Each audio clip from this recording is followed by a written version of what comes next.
that Maharaja Parikshit is a great first-class devotee of the Lord, and that his birth and activities are all wonderful. Please tell us about him. Purport. The birth of Maharaja Parikshit is wonderful because mother, he was protected by the personality of Godhead, Sri Krishna. His activities are also wonderful because he chastised Kali, who was attempting to kill a cow.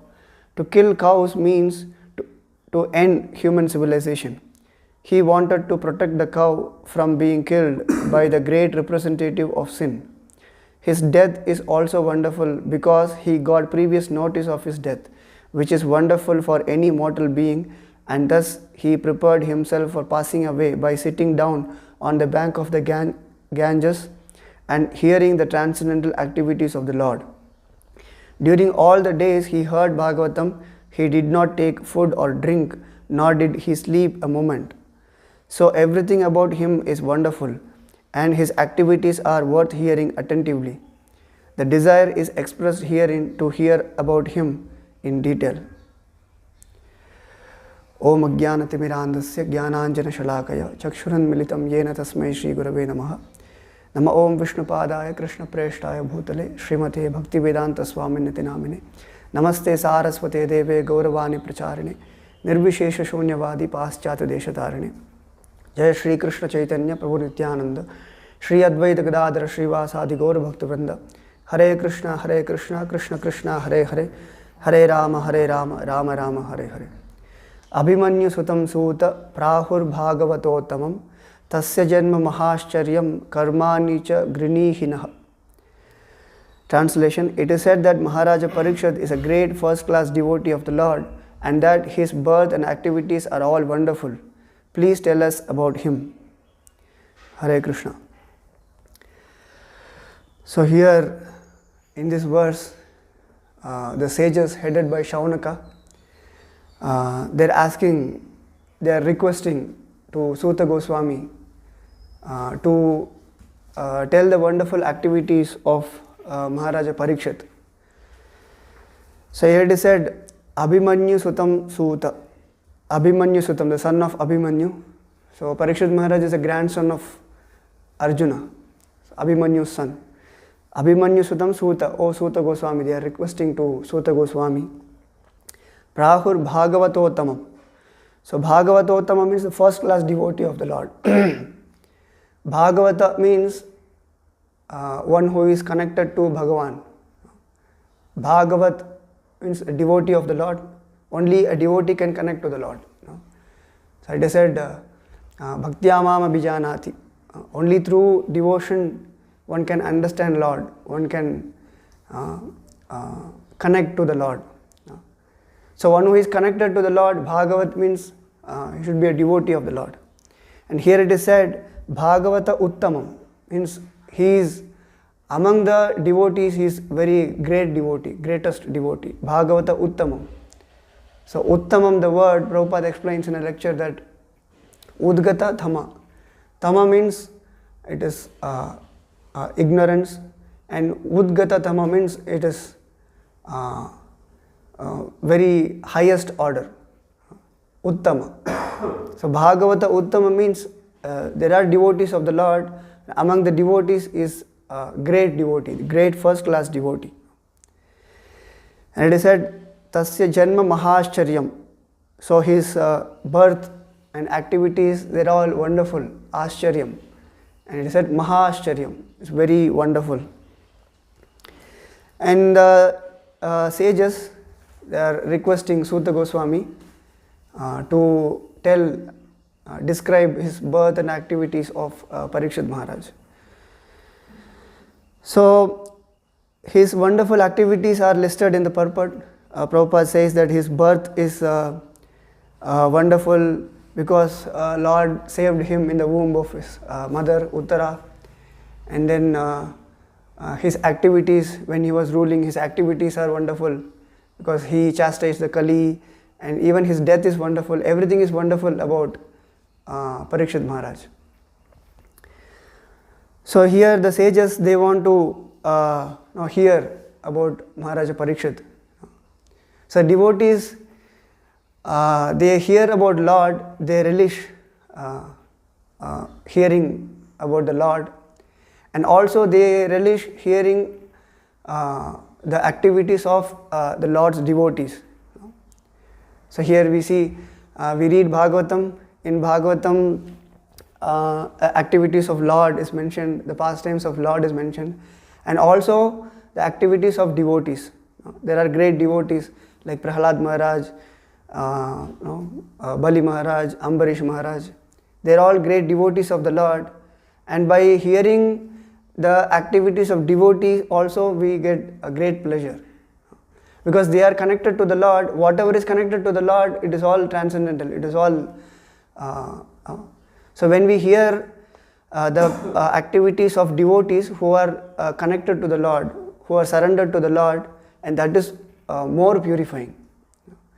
So that way we see, we read Bhagavatam, and also when we read the pastimes connected with devotees, pastime connected with the Lord, in the sense devotees, activities of devotees. Like for example, when we hear the pastimes of Prabhupada, so when we read Leela Amrita, the Leela Amrita is, that's why it is said Leela Amrita, Prabhupada's pastimes, that is also, not also, that is purifying, because they are Vaishnavas, they are connected to the Lord. So here the sages, they want to hear about Parikshit Maharaj. You describe about his birth and activities of Parikshit Maharaj. So here we see the Kurukshetra war happened, and at the end of the war, all Kauravas and both the parties and everyone was killed at the end of the war. And the son of Drona, Ashwatthama, so he wanted to end the Pandavas' ruling. So he killed the 5 sleeping sons of Arjuna. So when they were sleeping, so he killed, and he wanted to please his master, Dronacharya. He wanted to please Duryodhana. So then he killed and he presented to Duryodhana, but he was not happy. So even though they were against the Pandavas, against the will of the Lord, but still they were dharmic. So there are some rules when we were fighting in the war. It's like we are not supposed to attack the enemy without the weapons, and we are not supposed to fight after the sunset, and there are some rules to follow when we are in the war. So Duryodhana, he was not satisfied, he was not pleased with the activity of Ashwatthama. So then all these 5 sons were killed, and the Draupadi, she heard about this, and she was very disturbed, and she was crying, and she was very morose, she was crying. And then Arjuna said to Draupadi that, no, this is a very heinous act, what Ashwatthama did. So I'll go, I'll sever his head, and I'll bring it to you. And standing on his head, you can do the final ceremony of this children, this he said, Arjuna said. So then he took his weapons, and he wore his armor, and he was very furious, and he rushed to Ashwatthama. And Ashwatthama saw from very far that Arjuna is coming to kill. So then Ashwatthama fled from there, and Arjuna was chasing him. So here we can see the attitude of Ashwatthama. So Ashwatthama, as soon as he saw death, and he was afraid, he fled from there. So that is the difference between a liberated soul and a conditioned soul. A conditioned soul is always afraid of death. So because he is very attached to this body, bodily consciousness. So I am going to lose my possession. So he is always disturbed, conditioned soul. So a liberated soul, he knows, So in Bhagavad Gita, Krishna says that Dhirast tatrana muhyati. A dhira, a sober person, he is not disturbed by this change of body. So here Ashwatthama, he was a conditioned soul. He was afraid of death and he was fleeing. And then after some times, his chariot, his horses were tired. Then they stopped and he was confused what to do. Death is coming near, so I have to do something. Then he chanted some Vedic hymns and he invoked Brahmastra. So the Brahmastra he spread everywhere and it was like a bright light. And everyone was disturbed and they didn't know what to do. And Arjuna, as a devotee, he approached Lord, what to do, Brahmastra is invoked. So then Krishna instructed Arjuna that you counteract this Brahmastra. So because Ashwatthama, he invoked the Brahmastra, so he just invoked, he didn't know how to counteract it. So Arjuna knew that. So Krishna instructed Arjuna to counteract this Brahmastra. So he counteracted, and then Ashwatthama was arrested and he was brought to Draupadi, and he was tied. His hands were tied, and he was treated like a very low class person. So Draupadi was not happy. So she was a pious lady and devoted lady, and she knew the religious principles.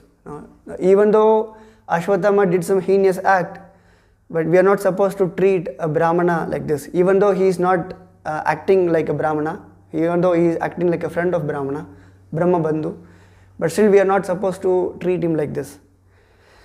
So he said, release him. No, she said, release him. Then Krishna was saying that, no, he did a very heinous act, so we have to, you kill him. So indirectly Krishna was testing Arjuna, so on religious principles. So then finally they decided that will not kill him, that they cut his hair and removed all his jewels. And this is very insulting for Kshatriyas. It is more than death.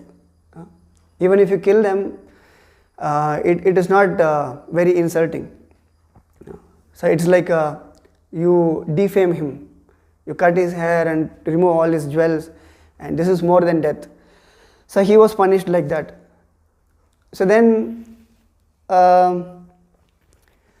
his intention, Ashwatthama's intention was to finish the Pandavas' rule. So Yudhishthira Maharaj was ruling, and he killed all his 5 sons of Arjuna, and he was punished also. He was insulted, and he wanted to take revenge. And he wanted to kill the Pandavas, the ruling. And he saw the Uttara, she was carrying Parikshit Maharaj in her womb. So then again he invoked Brahmastra in the womb of Uttara to kill Parikshit Maharaj. So this is the attitude of Ashwatthama. It's a materialistic attitude, to take revenge. So you insulted me, and I'll take a revenge.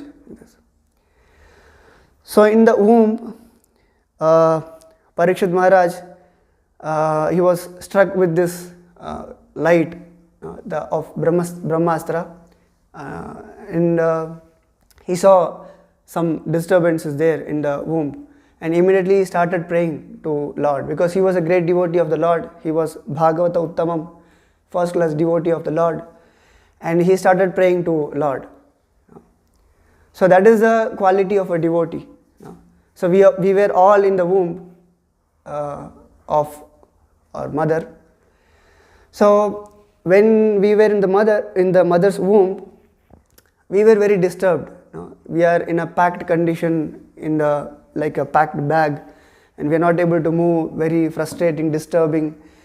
And a pious soul prays to Lord. So now I am very disturbed. So he prays to Lord that you please liberate me from this condition. So after I come out, I'll surrender to you. Even Bhaktivinoda Thakur, he wrote a bhajan. I Buliya Tumhare, I forgot you, like that. So that is describing this child is taking birth from the womb and is praying to the Lord. So I'll come out and then I'll surrender to Lord. So but most of them they don't do. After we liberate and we are caught by Maya, and again we forget Lord. So Parikshit Maharaj, he was a great devotee of the Lord. He prayed to Lord, and he saw in the womb someone came to save. He saw a very effulgent, beautiful, and in one verse it is mentioned that he was the size of a thumb, and his club is rotating around him like a pole star. All this description is given. So from this description we can understand a Paramatma came to save him. Krishna in his Paramatma feature came to save him in a four-handed form. So in Brahma Samhita it is mentioned that Andantarastam Paramanuchayantarastam. So Krishna, he expands within this universe, within all the living entities, and even within the atom also. So he expands into all living entities, and here when there is a disturbance, and Krishna came to save in the feature of Paramatma. So he saw the Lord in the womb of the mother. So because Krishna says that in Bhagavad Gita, Namai Bhakta Pranashyati, so my devotees will not perish. So when there is a disturbance for his devotee, immediately Lord came to save. So that's why Parikshit Maharaj is known as Vishnu Ratha. Vishnu Ratha means one who is protected by Vishnu. So that's why it's a very wonderful act. The sages, they want to hear about this wonderful act, how Parikshit Maharaj's birth was, what are his activities. Please describe about this. So they were requesting Suta Goswami. So after the birth also, his activities were wonderful, and Yudhishthira Maharaj was ruling the kingdom, and Parikshit Maharaj, he inherited the kingdom from Yudhishthira Maharaj. So then Yudhishthira Maharaj's rule was mentioned in Bhagavatam. So Yudhishthira Maharaj, he was very, he is Dharmaraj, the personality of goodness. He was ruling the kingdom with all wealth, and people were pious in his kingdom. Everyone was following dharma, everyone was following his varna and ashrama, everything properly, and he was taking care of them properly, and his kingdom was prosperous, very wealthy. It is said even the demigods were aspiring for his wealth. He was so much wealthy, and his kingdom was flourishing, and he was a devotee of the Lord, and he instructed all his to become devotees of the Lord. And that's the quality of devotee, as a representative of Lord, and the king's duty is to engage all the prajas, all the living entities in the service of the Lord. And especially human beings, he wanted to develop a better consciousness. So Yudhishthira Maharaj's rule was like this, his kingdom was like this. And then here the wonderful activity of Maharaj Parikshit is, he increased the glory of Pandavas. The Pandavas' rule, the Yudhishthira Maharaja's rule was, even demigods were aspiring for this. But here it is mentioned that he increased the glory of Pandavas. It is not possible for a common man. So Pandavas' glories were unlimited. But the Parikshit Maharaj, after he started ruling, he increased the glory of Pandavas. This is a very wonderful act. So when he was ruling the kingdom, Kshatriyas, their practice is they go to forest to hunt because they have to kill in the war. Yesterday Prabhu was describing about how Kshatriya they kill. Even to take a knife and to stab someone, you need that courage. It is not easy to do that. So to practice this, Kshatriyas, they go to forest and they hunt animals. So when Parikshit Maharaj went to forest to hunt, and he was feeling thirsty, and he went to one Rishi's ashram, and he went there to ask for water. And the Rishi, he was in meditation, he was in trance, he was meditating on the Lord.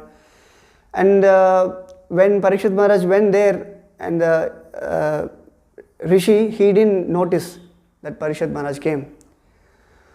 So then Parikshit Maharaj, he was disturbed. Oh, he didn't notice, because the king is known as Naradeva.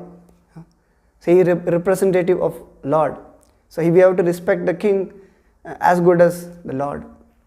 So he didn't respect him.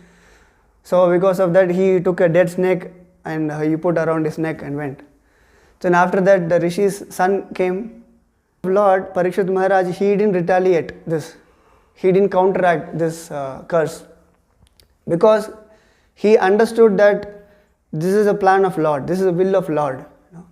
So after Krishna left from this material world, it is said Dharma Jnana Adibisa.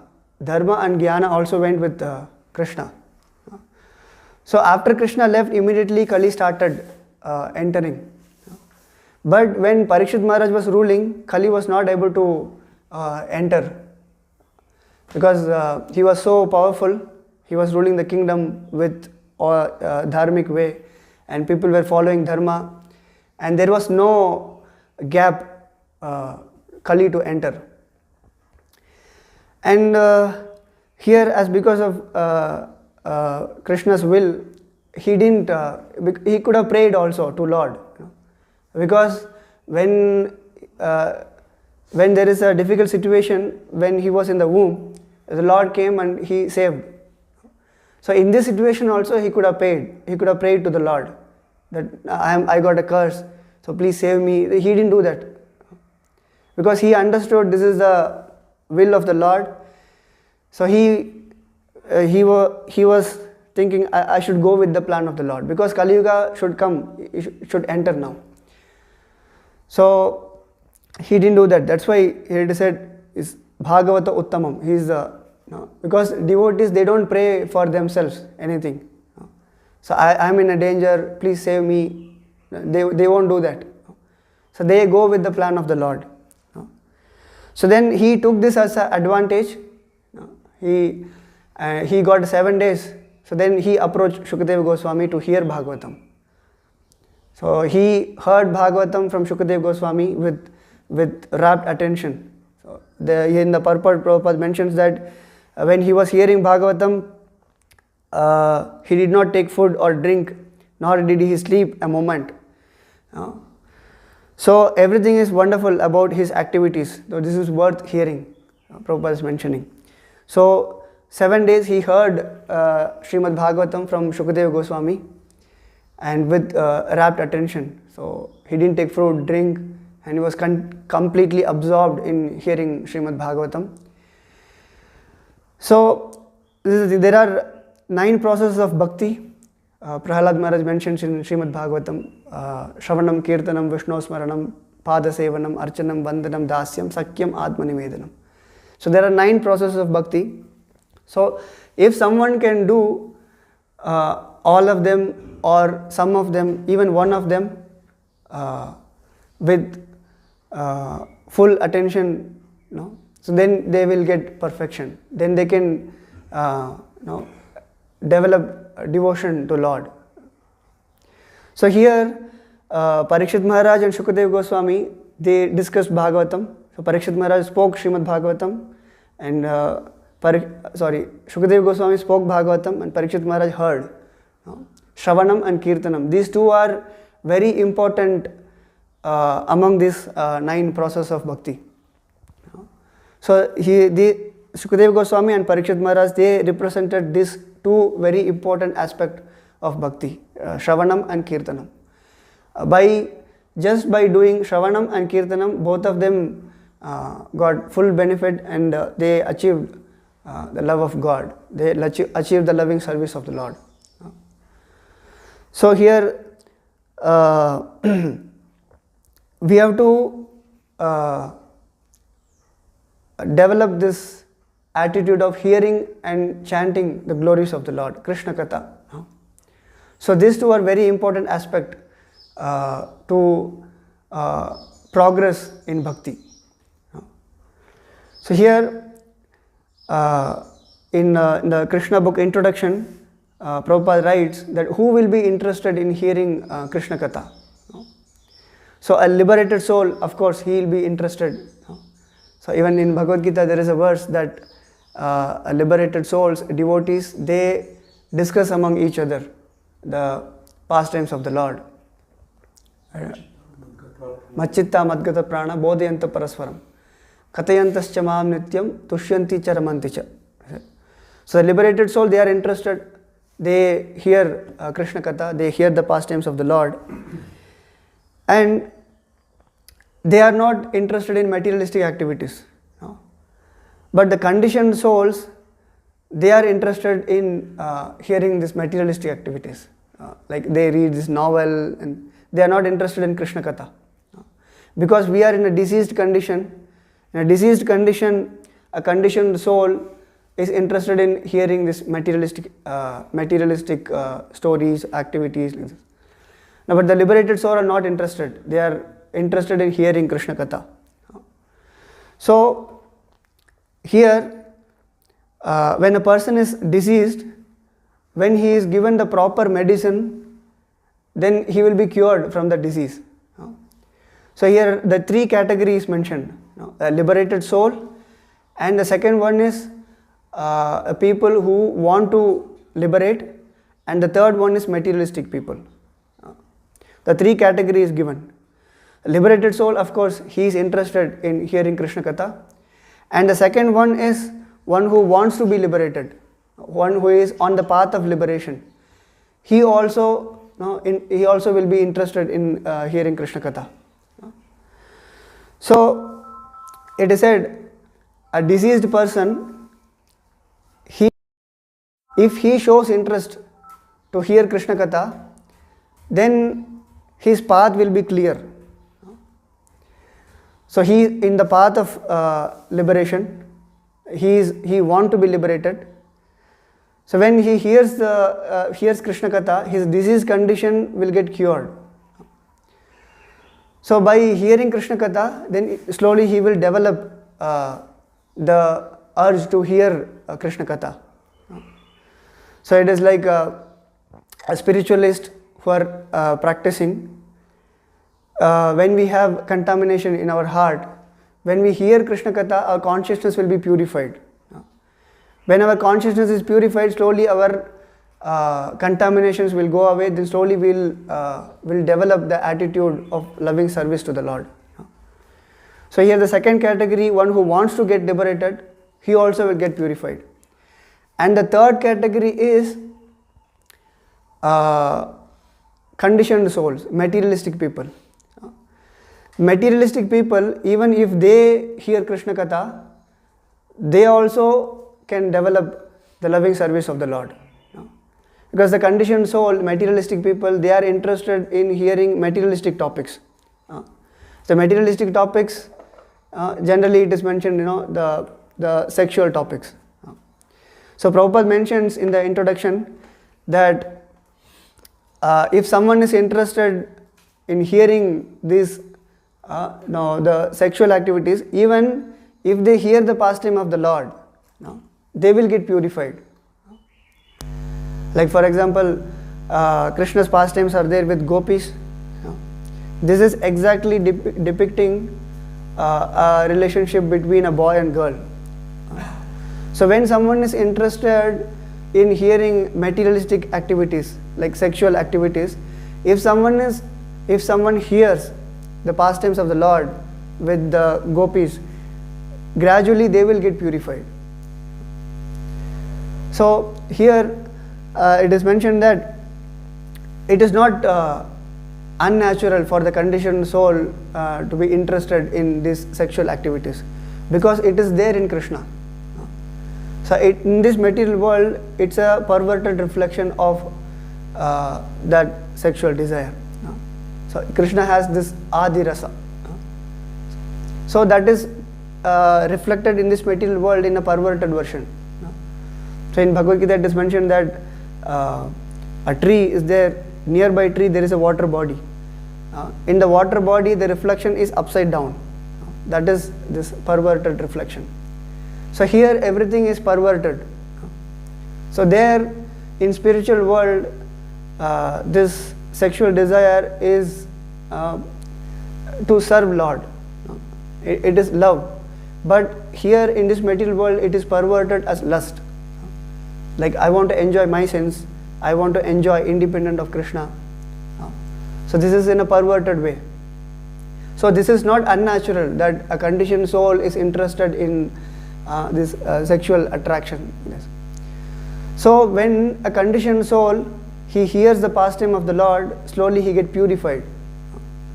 So it is mentioned that such hearing will counteract material sex life. When someone is hearing Krishna Katha continuously, his consciousness will get purified. So by hearing Krishna Katha, all these three category of people will get the ultimate perfection of Lord, the loving service of the Lord. A liberated soul, and the second one is one who wants to liberate it, he is on the path, and the third one is materialistic people who are not at all interested in hearing Krishna Katha. Even if they hear, they will get purified. So that's the one. We have to purify our consciousness. So it is said mind is a storehouse of thoughts. It is carrying the thoughts from millions and millions of lives. So when we leave this body, our gross body is vanished, but the subtle body is there. In a subtle body, in our mind, all the thoughts, all the desires, everything is stored. So that is carrying over. So whatever desires we had in the previous lives, everything is carry forwarded in the next life. So in the mind, everything is stored, all our desires. So when our mind is contaminated, we cannot purify our mind with some external way, external process. So in Bhagavad Gita, the hierarchy is mentioned that the senses are there, and the mind is superior to the senses, and intelligence is superior to mind, and soul is superior to intelligence. So when the mind is contaminated, the intelligence should instruct the mind that what is correct, what is wrong, what I should do, what I should not do. But sometimes the mind overpowers the intelligence. So even though we know we are not supposed to do this, but still we commit. So because mind is overpowering the intelligence, because the consciousness is not pure. When the consciousness is not pure, the mind overpowers the intelligence. So even though we know, but we committed mind. The mind. Even Arjuna says that even I can control the wind, but I am not able to control the mind. It's a very difficult process when Krishna was explaining this Ashtanga Yoga. So it's very difficult to control the mind. So even Arjuna was saying that, but what to speak about us? We cannot control the mind. So the point is, we cannot control the mind by artificial means, by using our intelligence, by attending some mind control seminar, It is not possible. So the way is we have to purify our consciousness by hearing Krishna Katha. So when our consciousness is purified, then automatically intelligence and mind, senses, everything is controlled. That's why Prabhupada says that bhakti is inclusive of everything. When someone is practicing bhakti, we don't have to take a separate effort to control the mind, control the senses. So everything is automatically done. So like a person, he is practicing bhakti, he takes only Krishna Prasadam, which is offered to Krishna. So automatically he is following all the food diet, food restrictions, everything. So in that way, when our consciousness is purified, our mind is automatically controlled, our senses are automatically controlled. So because in the mind we might think that no, this is correct, this is wrong, but in our consciousness, consciousness is not pure, it is contaminated, so it pushes.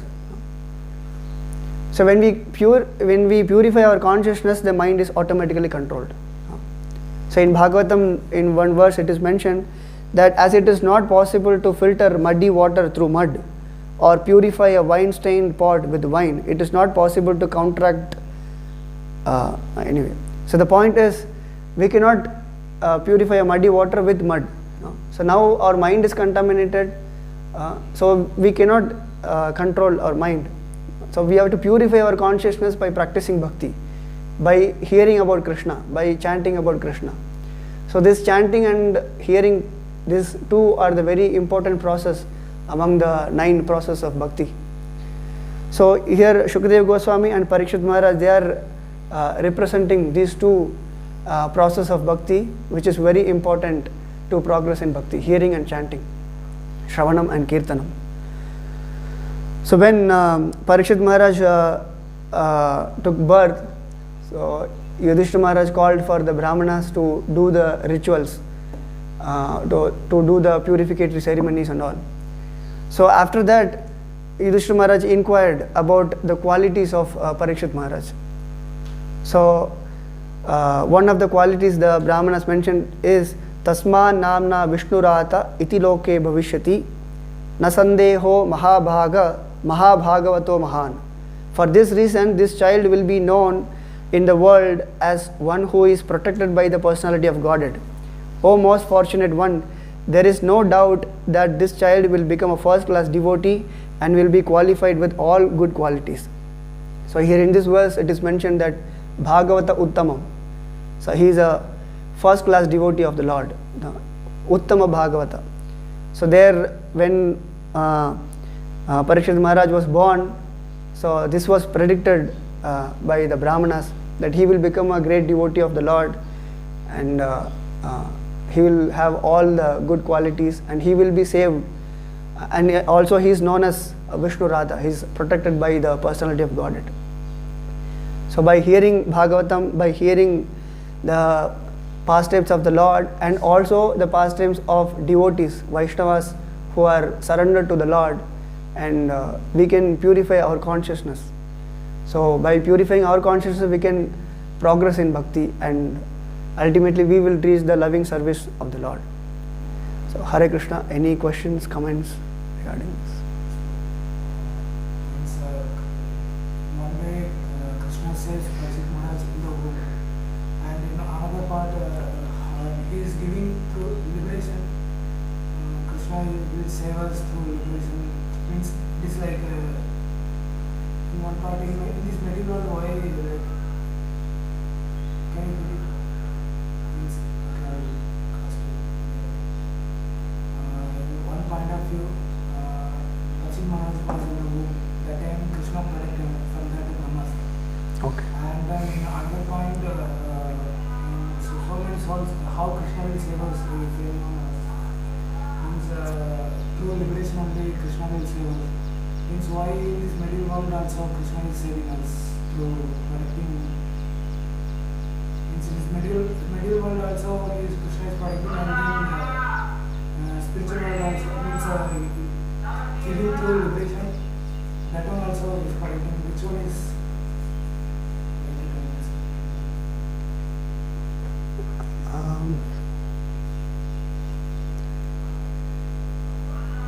Actually, I didn't get the question properly. He's asking, Krishna, does he only means Krishna will protect us only through liberation. That is, so many means if Krishna will give any suffers to us, then we go to say, we used to ask to Krishna like, Krishna, can you protect me? Like that we could ask. That time Krishna will protect only through liberation only. That is the role of Krishna, like that he used to say. Then why Krishna is protecting us in this material world also? What is the thing is that? See, the question is,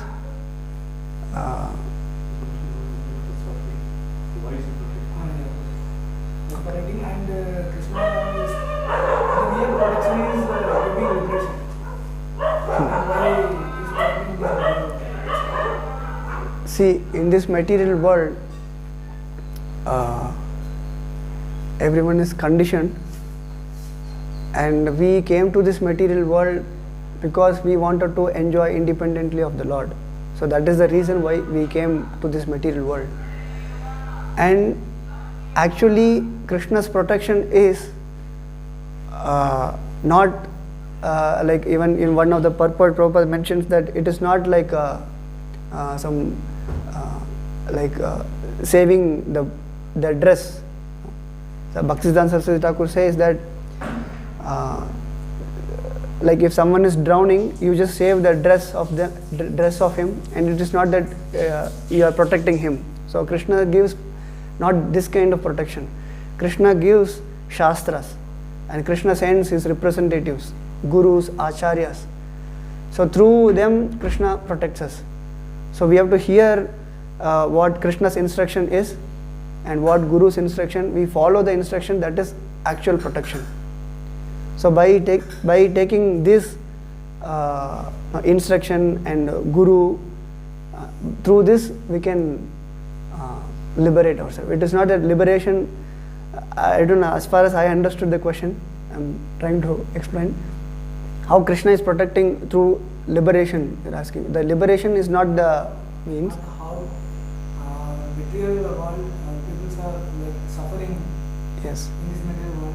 So Krishna will give us liberation, means stop our suffering. Yeah, Krishna stops our suffering Through by liberation. giving this knowledge. Giving By this knowledge and liberation also. yeah, by If we give from this material world liberation, we will eternally feel happy. But Yes. why sometimes Krishna is protecting in this material world also? In the womb, Krishna protected Parshit Maharaj, and one more time Arjuna arrowed through Karna arrowed through Arjuna. That time Krishna put that chariot little Yes, down, yes. and then it was hit on Arjuna's yes, weapon.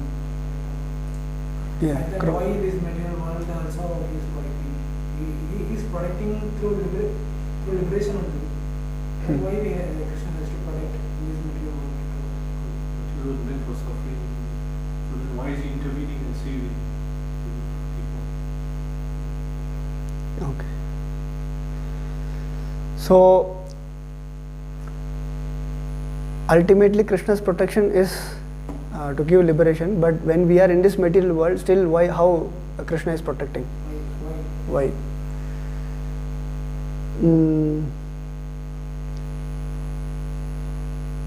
What is your comment? One Prabhu? is that one reason we also is that Krishna wants to show that he protects his devotees. That is it. Through liberation only. No. For example, Yoga Kshema Mahamyam. That Krishna says that in this material world, I provide what you lack and preserve what you have. So he's showing people that my devotee will never be destroyed. I'll protect my devotee.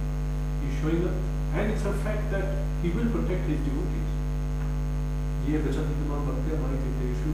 That who I'm equal to everyone, but who worships me, takes shelter of me, I will protect them.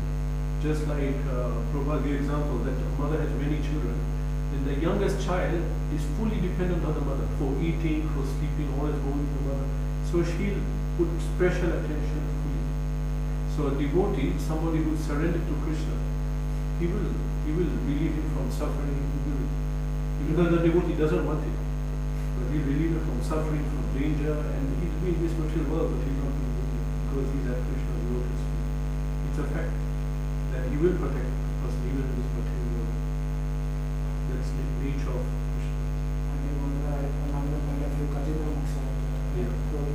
There also he gave. Yeah. And in many cases, these people who he's protecting, they're devotees, either past life or this life.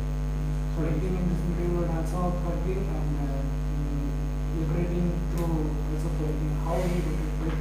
No, liberation anyway is there for anyone who reaches that level, because it's a process scientific. If you follow, you get liberated. The protection is that someone has so many anarthas, so many obstacles, so much current, but he wants to come.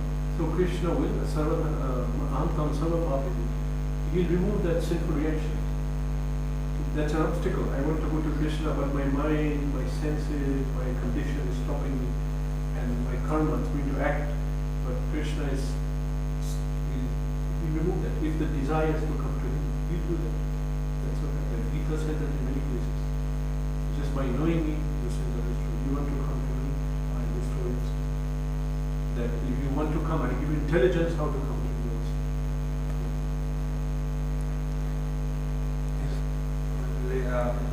A part of the lecture you mentioned that later on when this happened to Parikshit Maharaj, the curse came, he took it as a plan of Krishna. And you mentioned that devotee doesn't ask for personal help from Krishna. So, but at the same time, it is little bit confusing to understand that why he would pray for in the womb when the Brahmastra was coming to Krishna. That seems like praying for personal help. That some great difficulties come. So, how to Even the soul is liberated, why it is Yeah, actually, in the verse it is mentioned that Uttara was calling Krishna. I am in a great danger, please save. Like that. Even in the purport or in the lecture, Prabhupada mentions that she was not calling for herself, she was calling for the child who is in the womb. So, I think is Parikshit Maharaj was praying or he was not? Yeah, actually he was not praying. Uttara was calling Krishna, you please come save us because Brahmastra is there, my child is there, and the kingdom that who is going to inherit, because there is no king to inherit next. So Uttara was calling for that. So actually this was a mistake. He was not praying. Uttara was praying to Lord that please save. Like